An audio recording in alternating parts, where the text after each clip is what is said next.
Hello my dear student, आप सभी को मोस्ट वेलकम है यूट्यूब चैनल अपना प्रगतिशील क्लासेस में। आज हम लोग 10th क्लास का 10वां नंबर चैप्टर देखेंगे जिसका नाम है ब्रीथ। ब्रीथ के हम लोग परिधि जानेंगे, इसके जीवा जानेंगे और सब चीज़ जान चुके हैं। और इसमें हम स्पर्श रेखा जानेंगे और छेदक रेखा जानेंगे। इसमें हम कंसेप्ट क्लियर करेंगे आज स्पर्श रेखा के बारे में। तो आइए देखते हैं यहाँ पर क्या है। वृत्त की स्पर्श रेखा क्या होती है। पहला नंबर क्वेश्चन मेरा बनता है, वृत्त की स्पर्श रेखा क्या होती है।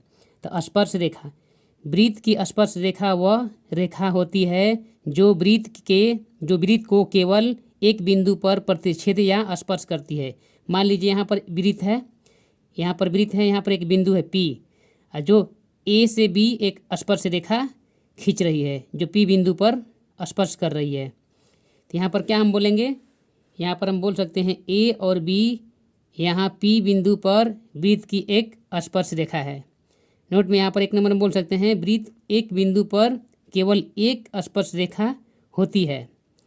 यहाँ तक समझ में आ गया। अब स्पर्श बिंदु क्या होता है। अब स्पर्श बिंदु के बारे में जानते हैं। स्पर्श बिंदु क्या होता है। स्पर्श बिंदु क्या होता है। स्पर्श बिंदु जिस बिंदु पर स्पर्श रेखा वृत्त पर मिलाती है वह स्पर्श बिंदु कहलाता है। मान लीजिए यहाँ पर P बिंदु है, यहाँ से जो लाइन खींच रहा है रेड कलर का, ये मेरा क्या कहलाएगा, स्पर्श रेखा। लेकिन इस बिंदु पर यहाँ पर P है, इसको हम बोलेंगे स्पर्श बिंदु। तो P बिंदु मेरा क्या कहलाएगा, स्पर्श बिंदु कहलाएगा। यहाँ पर देख सकते हैं यहाँ P बिंदु वृत्त का स्पर्श बिंदु है। अब तीसरा नंबर में देखते हैं वृत्त के एक बिंदु पर कितने स्पर्श रेखा होती है।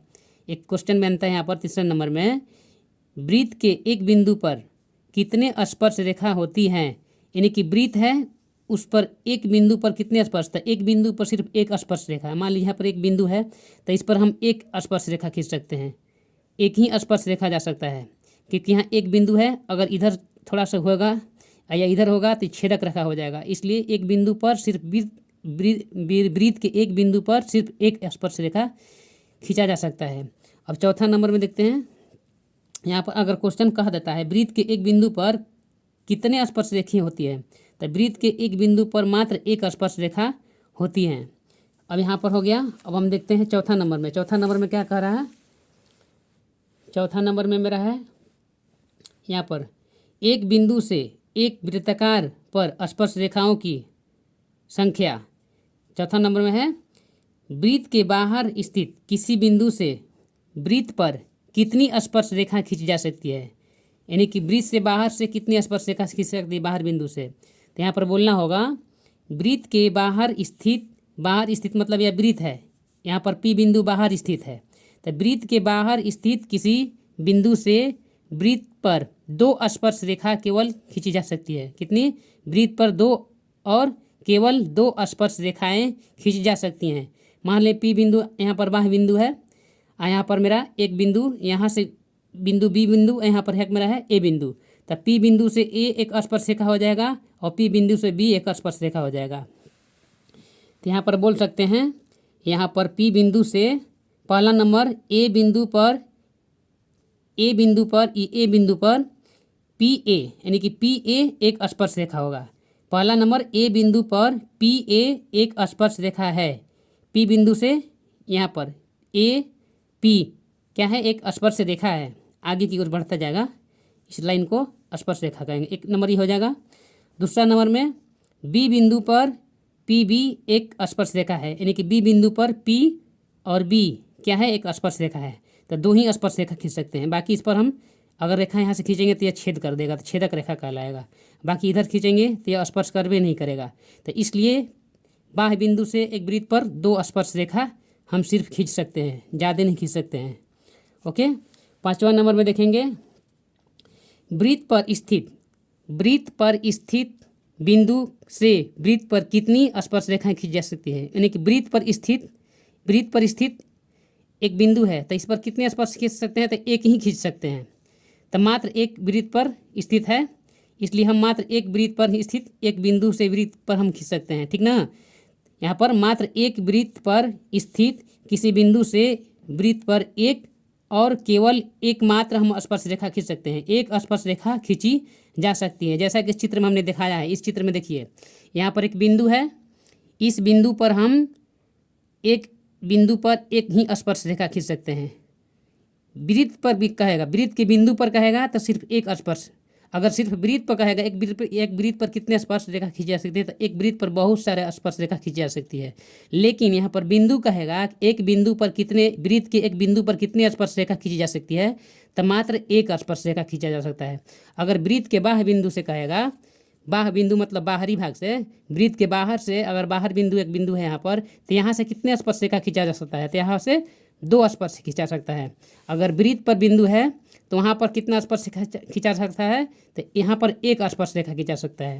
तो छठा नंबर में देखते हैं, छठा नंबर में क्या कह रहा है। 6 नंबर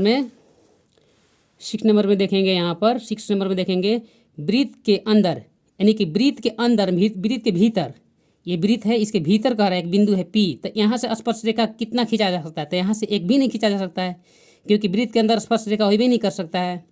तो यहाँ पर कह सकते हैं वृत्त के अंदर स्थित किसी बिंदु से वृत्त पर कितने स्पर्श रेखा खींची जा सकती है, तो 0, यानी कि कोई भी स्पर्श रेखा नहीं खींचा जा सकता है।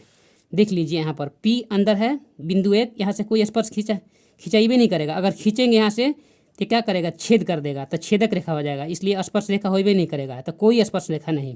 तो वृत्त के अंदर स्थित किसी बिंदु से वृत्त पर कोई स्पर्श रेखा नहीं खींची जा सकती है। 7वां नंबर में देखते हैं, 7वां नंबर में क्या कह रहा है। 7वां नंबर में कह रहा है एक वृत्त पर कितनी स्पर्श रेखा खींची जा सकती है। देखिए यहाँ पर क्वेश्चन आ गया ना, एक वृत्त पर कहेगा तो बहुत सारा हम स्पर्श रेखा खींच सकते हैं। जैसे यहाँ पर एक वृत्त है, यहाँ पर मेरा एक वृत्त है, तो यहाँ से एक स्पर्श रेखा खींच सकते हैं, यहाँ से एक स्पर्श रेखा, यहाँ से मतलब अनेक हमारे स्पर्श रेखा खींच सकते हैं। अनंत कहे तो अनंत, तो यहाँ पर होगा यानी कि अनेक, यानी कि बहुत सारे हम अनंत स्पर्श रेखाएं खींच सकते हैं एक वृत्त पर कहेगा तो एक वृत्त पर अनंत स्पर्श रेखाएं खींची जा सकती है। और 8वां नंबर में देखते हैं, 8वां नंबर में क्या कह रहा है। 8वां नंबर में कह रहा है सवाल, वृत्त के केंद्र पर कितने डिग्री का कोण बनता है, यानी कि वृत्त के यहाँ पर यहाँ क्या है, केंद्र है, तो यहाँ पर कितना डिग्री कोण बनेगा, 60 डिग्री का, 360 डिग्री का। वृत्त के केंद्र पर हमेशा 360 डिग्री कोण बनता है। अर्थात मान लीजिए यहाँ पर क्या है, वृत्त है, यहाँ पर वृत्त है, यहाँ पर परिधि है, यहाँ पर परिधि है, यहाँ पर केंद्र है, तो इसको जो भाग बांटेंगे तो इस कितना होता है, पूरी व्यास जो होता है, हमारा व्यास जो होता है, जीवा होता है, वह कितना डिग्री का होता है वृत्त पर, तो 180 डिग्री का होता है। कैसे, यहाँ पर देखिए जी, इसको पार देंगे तो यहाँ पर जो भाग बन रहा है, एक 90 डिग्री कोण बनेगा, एक 90 डिग्री कोण बनेगा, एक 90 डिग्री कोण बनेगा, एक 90 डिग्री कोण बनेगा, तो 90 जोड़ेंगे तो कितना हो जाएगा, 360 होता है। बीच में कितना डिग्री का, 360, तो यही मेरा यहाँ पर 360 डिग्री कोण बनता है। यहाँ पर देख सकते हैं, जिसे कोण ए, कोण बी, कोण सी, कोण डी, तो जोड़ेंगे 90 4 बार 90 जोड़ेंगे तो कितना बनाएगा, 360 डिग्री। तो वृत्त के केंद्र पर कितना डिग्री कोण बनता है, तो 360, याद रखिएगा, वृत्त के केंद्र पर 360 डिग्री कोण बनता है।